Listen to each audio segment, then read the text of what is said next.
नमस्कार विद्यार्थी मित्रांनो, आपण आपल्या 12वीच्या अभ्यासक्रमामध्ये राज्यशास्त्राच्या दुसऱ्या प्रकरणाचा अभ्यास सुरू केलेला आहे. यूट्यूबवर आपण जी व्हिडिओ घेत आहोत त्या व्हिडिओच्या लिंकनुसार आपण मागच्या व्हिडिओमध्ये जागतिकीकरणाचे राजकीय परिणाम याचा विचार केलेला आहे. जागतिकीकरणाच्या राजकीय परिणामांचा विचार करत असताना लोकशाहीचं महत्त्व, राज्याचं स्थान, बिगर राजकीय घटक NGOंचा वाढलेला प्रभाव आणि मानवी हक्क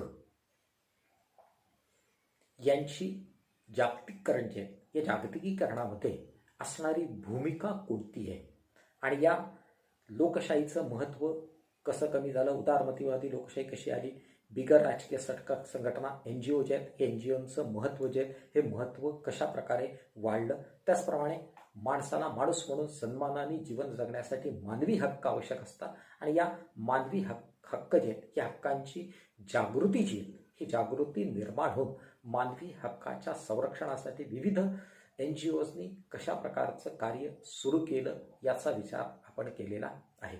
त्याचप्रमाणे मानवी हक्काच्या संदर्भामध्ये विचार करत असताना, राज्याचा विचार करत असताना जागतिकीकरणामध्ये राज्याचं स्थान कोणतं आहे, राज्याचं सार्वभौमत्व कमी झालं की वाढलं, की राज्याच्या सार्वभौमत्वाला धोका निर्माण झालेला आहे, अशा प्रकारचे वेगवेगळे प्रश्न जे आहेत हे प्रश्न निर्माण होत असतात.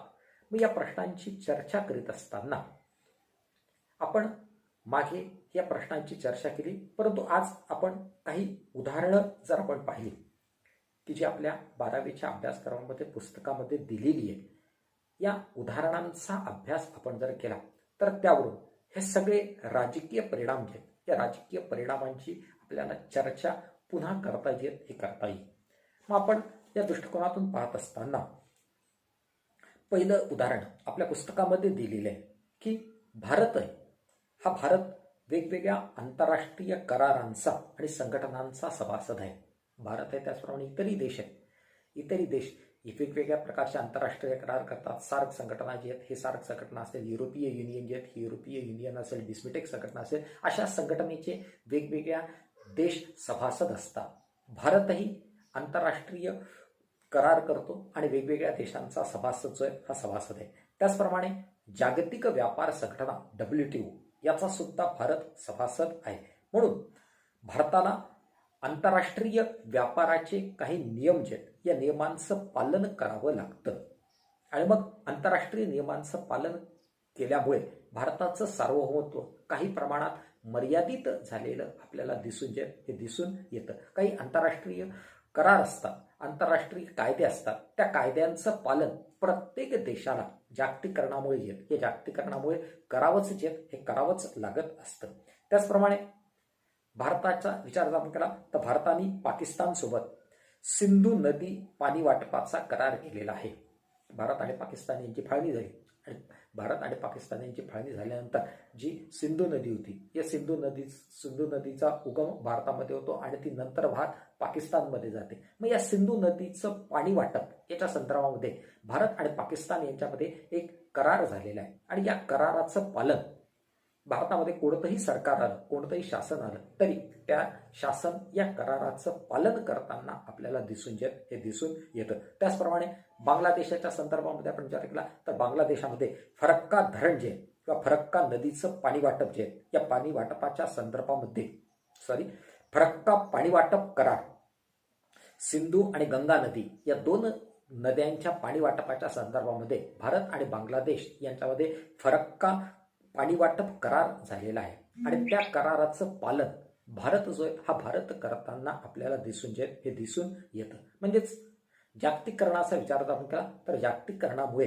आंतरराष्ट्रीय कायदे असतील, करार असतील किंवा वेगवेगळ्या प्रादेशिक संघटना असतील, या संघटनेचा सभासद झाल्यामुळे काही जागतिक नियमांचं, करारांचं पालन प्रत्येक देशाला करावंच लागतं.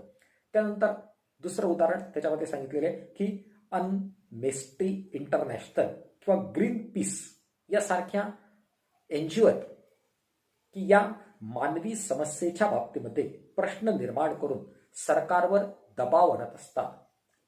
आपण जागतिकीकरणाचा विचार करत असताना पाहिलं होतं की जागतिकीकरणाच्या राजकीय क्षेत्राचा विचार करताना अनेक NGO जागतिकीकरणामुळे निर्माण झाल्या.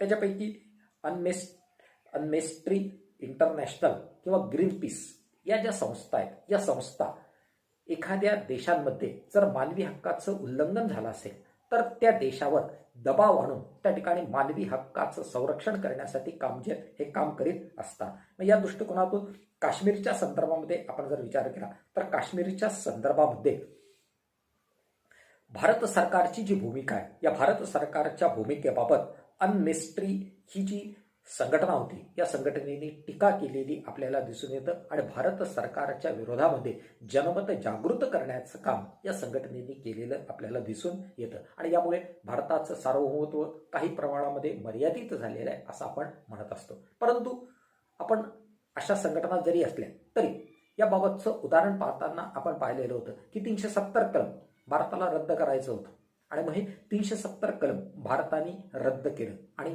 भारत सार्वभौम आहे हे सिद्ध करून दाखवलेलं आहे. म्हणजेच काही बाबतीमध्ये आंतरराष्ट्रीय कायदे करार भारत पाळत जरी असला तरी जागतिकीकरणाच्या कालखंडामध्ये भारताचं सार्वभौमत्व जे हे सार्वभौमत्व अबाधित आहे हे सुद्धा आपल्याला दिसून येतं.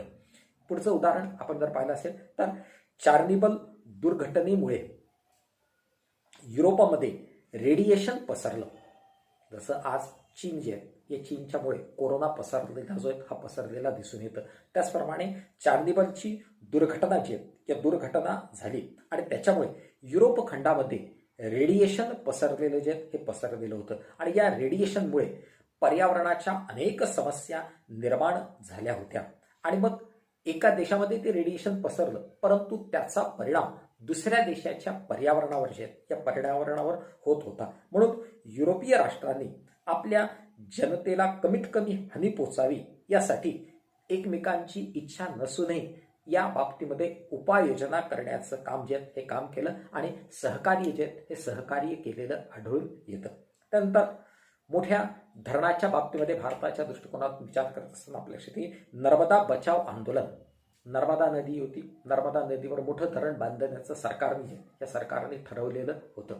परंतु नर्मदा बचाव आंदोलनाच्या संदर्भामध्ये मेघा पाटकर यांनी मोठं आंदोलन उभं केलं आणि मग हे मोठं आंदोलन उभं करत असताना जगातल्या NGOची त्यांनी मदत घेतली आणि जागतिक बँकेची मदत घेऊन हे जे आंदोलन होतं की जे आंदोलन भारतापुरतंच मर्यादित राहायला पाहिजे होतं किंवा नर्मदा नदीवर बांधण्यात येणाऱ्या धरणाची उंची किती असावी, त्याचप्रमाणे या नर्मदा नदीच्या धरणावर बांधण्यात येणारे विस्थापितांचा जो प्रश्न होता त्या विस्थापितांचा प्रश्न आंतरराष्ट्रीय राजकारणावर किंवा आंतरराष्ट्रीय व्यासपीठावर नेण्याचं काम या मानवी संघटनांनी NGOजनी केलेलं आपल्याला आढळून येतं आणि त्यानंतर या जागतिक बँकेचा दबाव जो आहे हा दबाव आल्यामुळे भारत सरकारला या धरणाची उंची थोड्याफार प्रमाणामध्ये कमी करावी लागलेली आपल्याला दिसून येतं. त्याचप्रमाणे जैतापूर कुडनकुलम येथे आण्विक प्रकल्पांना विरोध केला जात आहे आणि या प्रकल्पांना योग्य परवानग्या मिळू नये राजकीय पक्ष आणि NGO विरोध करीत आहे. जसं या बाबतीचं उदाहरण पाहत असताना आपल्याला एनरॉन प्रकल्पाचं उदाहरण घेता येईल की एनरॉन प्रकल्प होता. हा एनरॉन प्रकल्पानुसार वीज निर्मितीचा करार महाराष्ट्र सरकारने केलेला होता परंतु आणि त्याला परवानगी सुद्धा दिलेली होती, परंतु स्थानिक कोकणातल्या लोकांचा त्याला विरोध होता आणि या स्थानिक कोकणाच्या लोकांच्या विरोधामुळे हा प्रकल्प सुरू होऊ शकला नाही. म्हणजेच निर्णय सरकारने घेतला, सर्व परवानग्या दिल्या, परंतु स्थानिक लोकांचा जो विरोध असेल तर त्या विरोधामुळे तो प्रकल्प सुरू होऊ शकला नाही.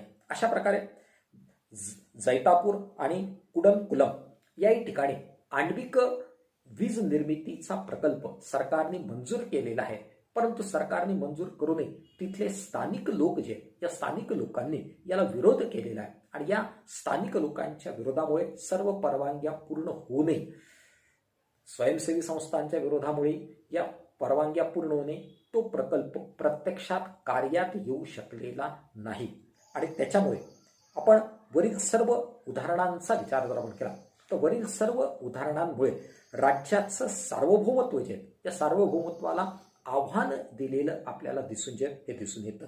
राज्याच्या सार्वभौमत्व दोन प्रकारचं असतं, राज्यांतर्गत आणि बहिर्गत सार्वभौमत्व.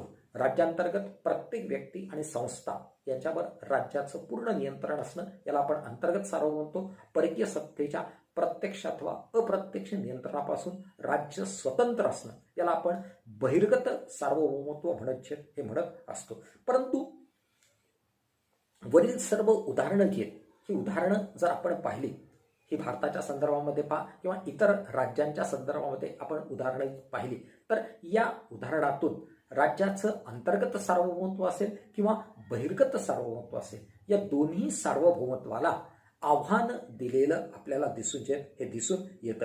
त्याचप्रमाणे राज्याचं या सार्वभौमत्वामुळे राज्याचं काम जे हे काम कमी होत असून आर्थिक क्षेत्रामध्ये विचार करत असताना आर्थिक क्षेत्र जागतिकीकरणामुळे प्रगत झालेले आणि आर्थिक क्षेत्रांनी वेगवेगळ्या प्रकारची प्रगती केलेली असल्यामुळे या आर्थिक क्षेत्रामध्ये राज्याची भूमिका हळूहळू कमी होत चाललेली आपल्याला दिसून येतं. आणि त्याच्यामुळे या जागतिकीकरणाच्या कालखंडामध्ये राज्याचं सार्वभौमत्व कमी झाले असेल, आर्थिक क्षेत्रामध्ये राज्याची भूमिका जी आहे ही भूमिका कमी झाली असेल. उदाहरणार्थ आपण जर पाहिलं असेल तर आर्थिक क्षेत्राच्या दृष्टिकोनातून विचार करत असताना आयात कर वाढवणं हे सरकारचं काम असतं आणि सरकार आयातीवर जास्तीत जास्त कर लावत असते.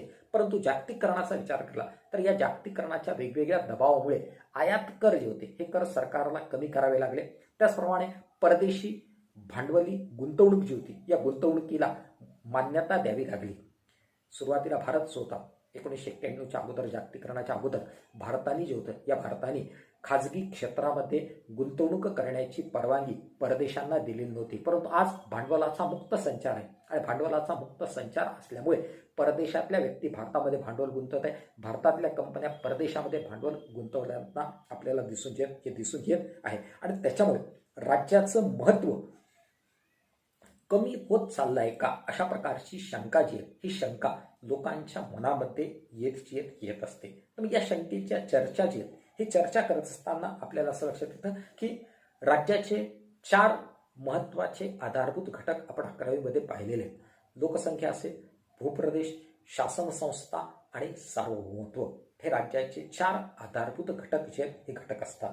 आणि या घटकांचा विचार करत असताना आपण जर लोकसंख्येचा विचार जर आपण केला तर प्रत्येक राज्यामध्ये आजही लोकसंख्या आहे, पूर्वी होती, उद्याही राहणार आहे.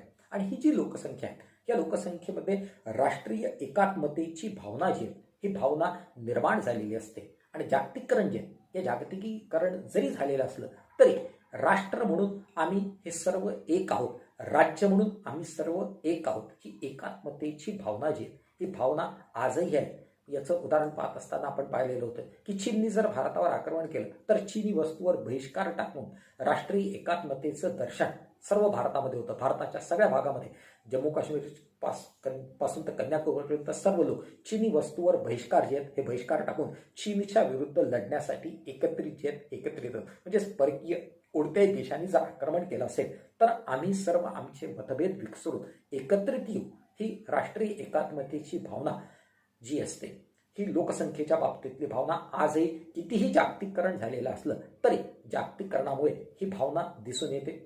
किंवा आत्ताच आपल्याला उदाहरण घेता येईल की सध्या ऑलिम्पिकचे हे खेळ सुरू आहेत आणि मग या ऑलिम्पिकच्या खेळामध्ये भारतातल्या कोणत्याही खेळाडूंनी पदक जर जिंकलं तर राष्ट्रीय एकात्मतेनुसार प्रत्येक भारताला भारताचा नागरिक म्हणून, भारताचे लोक म्हणून अभिमान जो आहे हा अभिमान वाटत असलेला आपल्याला दिसून येतो. आणि त्याच्यातून आपली राष्ट्रीय एकात्मता जागतिकीकरणाच्या कालखंडामध्ये सुद्धा दिसून येतं.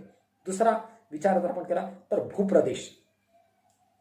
जुन्याही काळामध्ये भूप्रदेश अबाधित होता, आज जागतिकीकरण झालेले आहे आणि जागतिकीकरणामुळे भूप्रदेशाच्या सीमा विचार जर आपण केला तर या एका देशातून दुसऱ्या देशामध्ये सहज जाणं येणं शक्य आहे. परंतु सहज जाणं येणं शक्य जरी असलं तरी प्रत्येक राज्याचा भूप्रदेश आहे आणि त्या प्रत्येक राज्याच्या भूप्रदेशाचं संरक्षण प्रत्येक राज्य करत असलेलं दिसून येतं. इंच भूमी जरी असेल तरी त्या इंच भूमी पूर्वीपासूनच त्या राज्याची होती, आजही त्या राज्याची असलेली आपल्याला दिसून येतं. आणि त्याच्यामुळे जागतिकीकरणामुळे वाहतुकीच्या साधनाचा विकास झाला असेल तंत्रज्ञानाच्या साधनांचा विकास झाला असेल तर या वाहतुकीच्या तंत्रज्ञानाच्या साधनाचा विकास जो आहे हा विकास करून आपल्या भूप्रदेशांच्या सीमांचं संरक्षण करण्याचं काम राज्य जे हे राज्य करत असताना आपल्याला दिसून येतं.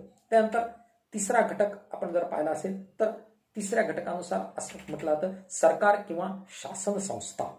तर आपण शासन संस्थेचा विचार जर आपण केला तर आजही शासन संस्थेचं महत्त्व आहे. आणि या शासन संस्थेच्या महत्त्वाच्या दृष्टिकोनातून विचार केला तर जागतिकीकरणामुळे उलट शासन संस्थेच्या जबाबदाऱ्या वाढलेल्या आहेत. आणि राज्य म्हणून राज्याची जी शासन संस्था असते या शासन संस्थेचं नियंत्रण राज्यामध्ये असतं. अंतर्गत सार्वभौमत्वाला काही प्रमाणामध्ये आव्हान दिलं गेलेलं असलं तरी ते आव्हान जे हे आव्हान बाह्य स्वरूपाचं आव्हान असतं. सार्वभौमत्व असेल किंवा राज्याची भूमिका जी आहे ही राज्याची भूमिका आजही जागतिकीकरणाच्या कालखंडामध्ये जे या कालखंडामध्ये टिकून असलेली आपल्याला दिसून येतं. ही कशाहून टिकून आहे याचा विचार जर आपण केला तर आपण म्हणतो की राज्याचं महत्त्व जागतिकीकरणामध्ये का टिकून आहे याचं उदाहरण जर आपण पाहिलं तर आजही आपण याच पहिल्या प्रकरणामध्ये पाहिलेले आहे की प्रत्येक देशामध्ये वांशिक राष्ट्रवाद आणि स्वयंनिर्णयाच्या हक्काचा वापर करून अनेक नवीन राज्यांचा उदय जागतिकीकरणाच्या कालखंडामध्ये नवीन राज्यांचा उदय होत असताना आपल्याला दिसून येतो. आपण पहिल्या प्रकरणामध्ये याबाबत विचार केलाय की सोव्हिएट युनियनचं विघटन झालं, नवीन राज्य निर्माण झाले. त्याच्यानंतर साऊथ गणराज्य असेल की चेक गणराज्य आणि साऊथ गणराज्य यांचे विभाजन झालं, सर्बियाचं विभाजन होऊन अनेक नवीन राज्य जे आहेत हे राज्य निर्माण झाले. म्हणजेच राज्याची निर्मिती थांबलेली नाही. जागतिकीकरण झालं आणि जागतिकीकरणामुळे जर राज्याचं महत्त्व कमी झालं असतं तर नवीन राज्य निर्माण झाले नसतं. परंतु आजही आपण विचार केला तर स्वयंनिर्णयाच्या तत्वानुसार नवीन राज्यांची निर्मिती होत आहे. आणि नवीन राज्यांची निर्मिती होत आहे याचाच अर्थ आजही राज्याचं महत्त्व जे आहे हे महत्त्व कायम आहे. राज्याचं महत्त्व कायम नसतं तर राज्य निर्माणच झालेलं नसतं. परंतु नवीन राज्य निर्माण होत असलेली आपण पाहिलेली आहे. आणि त्याच्यामुळे जागतिकीकरण जरी झाले असलं तरी या जागतिकीकरणामुळे राज्याचं महत्त्व कमी झालेलं जे हे झालेलं नाही असं आपल्याला दिसून येतं. त्याचप्रमाणे जागतिकीकरणाच्या कालखंडाचा विचार जर आपण केला तर या जागतिकीकरणाच्या कालखंडामध्ये राज्याचं कायदेमंडळ असेल, कार्यकारी मंडळ असेल किंवा न्यायमंडळ असेल तर या तीनही संस्थांना नागरिकांच्या राज्याच्या मूलभूत हक्काचं संरक्षण करणं जे हे संरक्षण करणं आवश्यक असतं. आणि त्याच्यामुळे या संस्था राज्याच्या मूल्यांचं संरक्षण करते, सामाजिक सुरक्षता देण्याचं काम जे हे काम करते, आर्थिक विकासाला प्रोत्साहन देण्याचं काम जे असतं हे काम कायदेमंडळ, कार्यकारी मंडळ आणि न्यायमंडळ यांच्याद्वारे केलं जात असतं.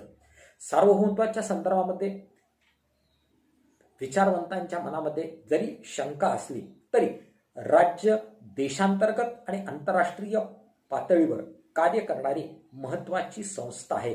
आणि म्हणूनच जागतिक नागरी समाजाचे वाढते महत्त्व, वाढता आंतरराष्ट्रीय व्यापार, वित्त आणि भांडवलाचा मुक्त संचार यामुळे राज्याचे महत्त्व कमी झालेले आहे असं म्हणणं चुकीचं ठरतं. कारण आजही राज्य संस्था जी आहे ही शासन संस्था असेल किंवा राज्य संस्था असेल ही राज्य संस्था आपलं अस्तित्व टिकून ठेवलेलं आहे. आणि या संस्थेने सर्व प्रक्रियेवर आपलं नियंत्रण ठेवलेलं आपल्याला दिसून येतं. अशा प्रकारे आपण थोडक्यामध्ये विचार करत असताना आपल्या असं लक्षात येतं की जागतिकीकरण जे आहे हे जागतिकीकरण झालं आणि या जागतिकीकरणातून जे आहे या करणातून राज्याचं महत्त्व जे हे महत्त्व कमी होत गेलेलं आहे का याबाबत अनेक अशा प्रकारचे प्रश्न मनामध्ये निर्माण होतात. मग या प्रश्नांचा विचार करत असताना ही जी आपण वेगवेगळी उदाहरणं पाहिली या वेगवेगळ्या उदाहरणातून जागतिकीकरणाच्या नुसार राज्याचं महत्त्व कमी झालेलं असं आपल्याला वाटत असलं तरी प्रत्यक्ष परिस्थितीचा विचार जो आहे हा विचार जर आपण केला तर आजही प्रत्येक राज्याचं महत्त्व जे हे महत्त्व टिकून ठेवलेलं असतं. आणि प्रत्येक राज्याचं महत्त्व टिकून ठेवून राज्याचं महत्त्व वाढत असलेलं आपल्याला दिसून येतं. आणि त्याच्यातूनच नवीन नवीन राज्याची निर्मिती होऊन राहिलेली आहे. आणि नवीन राज्याच्या निर्मितीमुळे राज्याचं महत्त्व कमी झालेलं आहे असं म्हणणं चुकीचं जे हे चुकीचं ठरत असतं. अशा प्रकारे आपण आजच्या व्हिडिओमध्ये थोडक्यामध्ये आपल्या पुस्तकामध्ये जी वेगवेगळी उदाहरणं दिलेली होती त्या उदाहरणांचा विचार जो आहे हा विचार करून जागतिकीकरणामध्ये राज्याची भूमिका किंवा राज्याचं महत्त्व कशा प्रकारचं आहे याचा थोडक्यामध्ये असणारा दोन्ही बाजूनी असणारा विचार जो आहे हा विचार केलेला जो आहे हा केलेला आहे. उद्याच्या व्हिडिओमध्ये आपल्याला जागतिकीकरण जे आहे हे जागतिकीकरणाच्या कालखंडामध्ये विचार प्रणालीमध्ये राज्याची जी विचार प्रणाली आहे या विचार प्रणालीमध्ये झालेले जे बदल आहेत त्या बदलांचा विचार उद्याच्या व्हिडिओमध्ये आपल्याला करायचा जो आहे हा करायचा आहे. धन्यवाद.